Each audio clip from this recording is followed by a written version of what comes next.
first question I want to ask, why the name Minority Taste? So a lot of people ask me the same question, and I wanted to be the voice for the minority in terms of cuisine. So when I started flying for Sri Lankan Airlines, I used to venture out on my own to just find places where they serve authentic cuisine, just so that I could understand the culture. So now, Ruzaina, I want to talk about now a little bit of the side of vlogging that has its like cons, Yeah. showcasing content.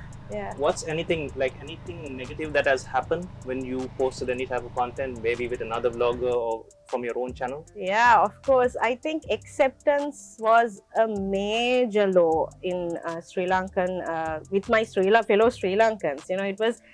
But like, tell us, so what is this Vatti Choru, right? Yes, Vatichoru. So Vatichoru is actually a word which is Shonam, which is a language in Sri Lanka.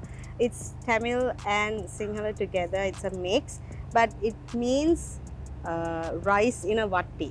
Okay. But yeah, so choru is rice, vatti is the basket.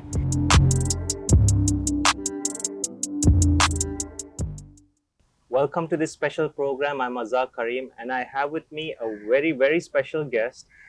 Her name is Ruzaina Hadgie. She is also known as Minority Taste, and she's an international food content creator. And I finally got the chance to meet her, and it's honestly a pleasure. So, Ruzaina, how are you doing? I am doing fantastic, and thank you for approaching me, Azhar. It's really, really wonderful to meet Sri Lankan fellow content creators and people who are in the industry. So I'm glad to be here. It's honestly my pleasure. So, Ruzaina, the first question I want to ask, why the name Minority Taste? Okay, so the thing is, when I started the Minority Taste, a lot of people asked me the same question, and I wanted to be the voice for the minority in terms of cuisine.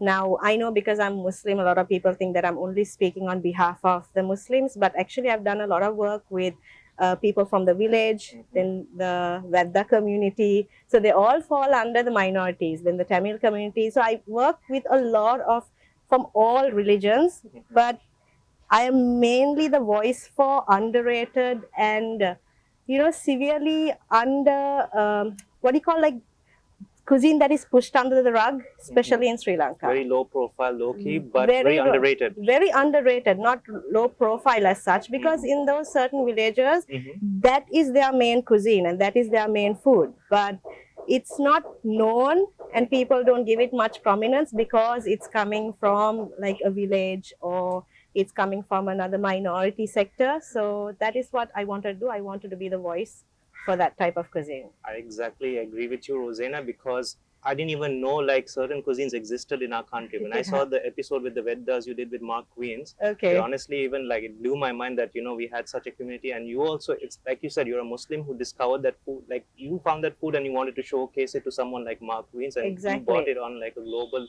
level, all that footage. So Ruzaina, the similarities between you and me is we both have been in the Middle East. You usually come and go, but I used to live there, and from you itself, I discovered a lot of places in Dubai and Sharjah or Abu Dhabi, which I didn't even know existed. So now your history is you were an air hostess in Sri Lankan Airlines. Yes. How you went from an air hostess to a food content creator? Okay, so it dates back to my upbringing actually, because my father was a head chef in her holiday in Kuwait. Okay. And my grandmother is well known in her community and her family for like cooking really well. So I grew up with my grandmother and she was, she always showed love via her food. So when I started flying for Sri Lankan Airlines, I used to venture out on my own to just find places where they serve authentic cuisine, just so that I could understand the culture, because it's important like to know that in each country, in order to understand the culture, you have to start with the food. So that's what happened even in Dubai. So when I moved to Abu Dhabi actually 8 years ago, I would just take the train, go to Dubai, like take the bus, take the metro and go to Dubai, and then just discover places and talk to taxi drivers where they eat and just discover places where the people would go for food. So that's how I discovered all these fantastic spots. Especially when you mention taxi drivers, because they know the best spots. Exactly. Like they will just tell you, madam, why don't you go try here and there. And I can completely relate. And just a small disclaimer, like the lights went out and the electricity went out in this country. So that's why we're in this garden. We're trying to use whatever available light we have. So you know We the are a state. bit sweating a little. Yes, that's why, just in case anyone's asking, that's why we are sweating. So now, Ruzaina, I want to talk about now a little bit of the side of vlogging that has its like cons, you know, Yeah. showcasing content.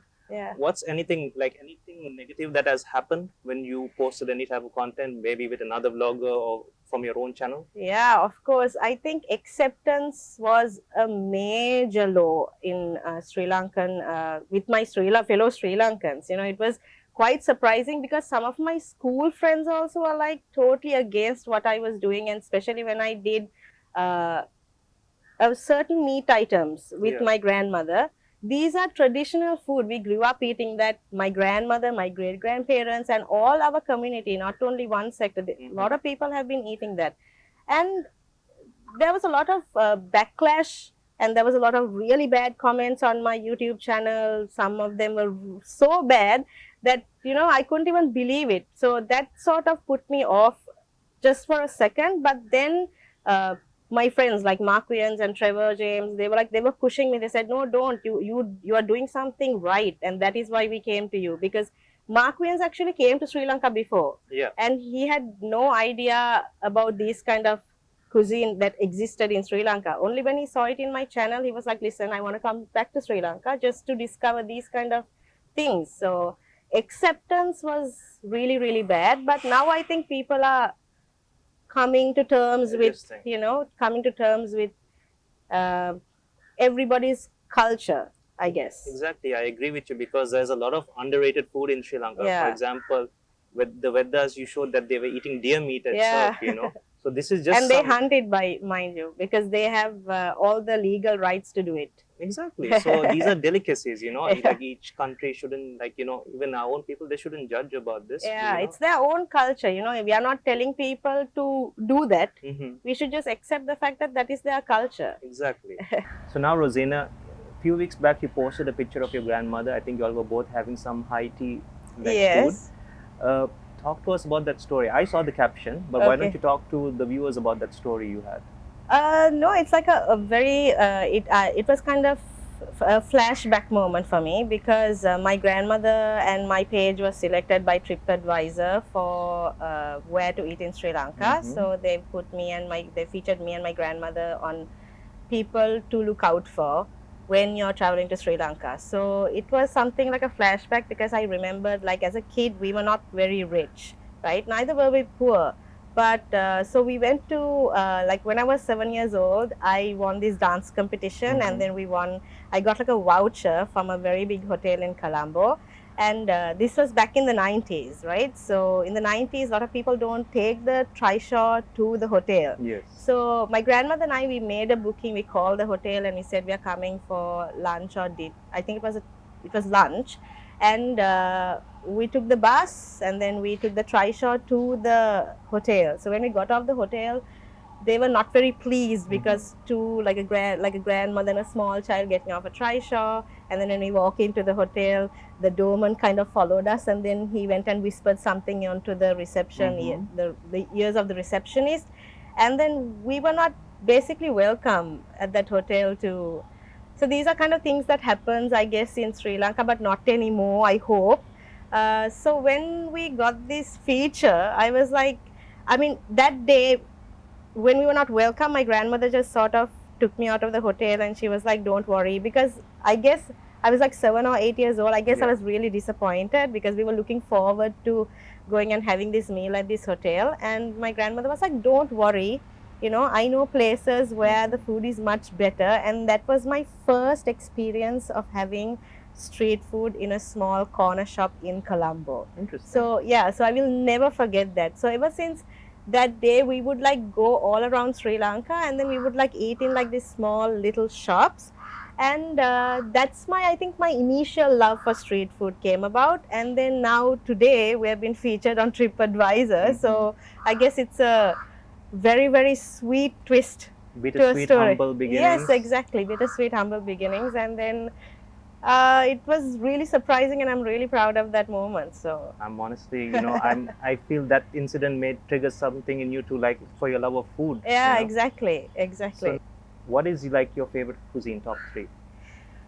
Okay, top. I'm not being biased. It is Sri Lankan because even when I used to travel as a flight attendant, maximum after 3 days of eating all the food from that country, I would totally miss my Sri Lankan food. Mm-hmm. So, number one is Sri Lankan.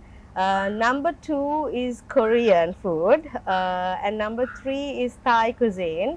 But I can't like really because I like Japanese cuisine, I like Chinese cuisine. I don't have a favorite. I think I number one is Sri Lankan, and then everything else falls under. So you were an air hostess. You must have seen a lot of foods in the world, so it's hard to pick. That's the It's hard to perks. pick. That's the point. Yeah, I can't pick. It's like it depends. It depends on what's in front of me. So now you told me that you have something special for us. What do you have? Yes, I have prepared. Like my aunt has prepared. Our aunt has prepared a ketchusoru, which is one of the platters that we presented with Mark Vians.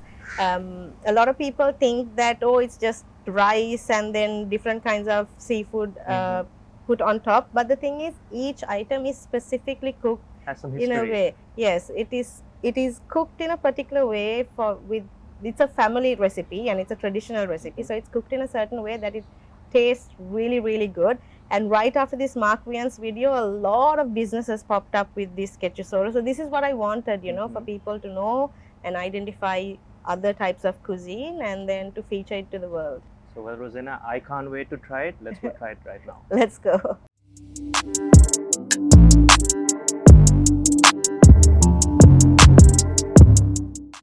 So we're finally at the best part of the episode.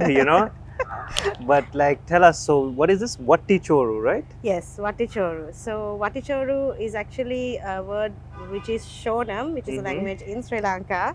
It's Tamil and Sinhala together. It's a mix, but it means rice in a vatti. Okay. But yeah, so choru is rice, vatti is the basket. So this actually, in my opinion, resembles all around Sri Lanka. So it's a seafood rice. This is a very, very family recipe of my husband's aunt. Okay. But right after I did the episode of Mark Vians, I saw a lot of people do business with it, which is fantastic. But there are a few curries missing in those business ventures. So you got all kinds of seafood cooked in a very specific and different way. I see. Yeah. So shall I serve it for you? Please. So what you're supposed to do is you're supposed to dig in right deep and get everything, a little bit of everything. Ooh, look at that. Yeah.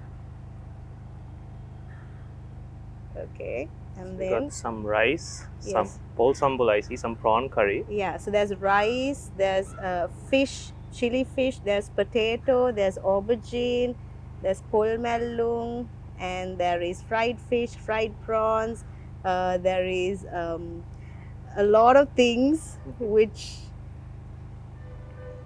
is like into this rice, and then it's made in such a way that it's quite enjoyable. So I hope you enjoy this Wattichoru. Definitely, like, oh my God, this looks really, really appetizing. But Rosanna, I'm offended Why? because you have put like you have put a fork and a spoon. What do you think of me? Like, No. I just kept it just in case you don't know, right? Like all the new posh ones in Colombo. I'm not like that, and I don't not want to get insulted online. I'm gonna go full in on authentic mode. So yeah, I'm gonna dig in. Yes. I washed my please. hands also, just Yeah, we mentioning all that. washed our hands. So I'll get a mix of everything. I'll get Yes. the rice. I'll get the pol sambal. I'll It's the get some polmellung. polmellum. Oh, Yeah. sorry about that. Polmellung. Then there's a chili fish. There's aubergine. So I got a mix of everything. I got some of the polmellum. Yeah, polmellum, aubergine, banana peppers, all cooked in a particular way. It's not like people think, it's just a bunch of curries put on top, but every dish is cooked in a very specific way. That's what makes it special.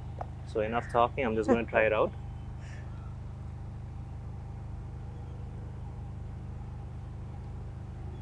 Let me just finish first. You know, I realized something, Ruzaina.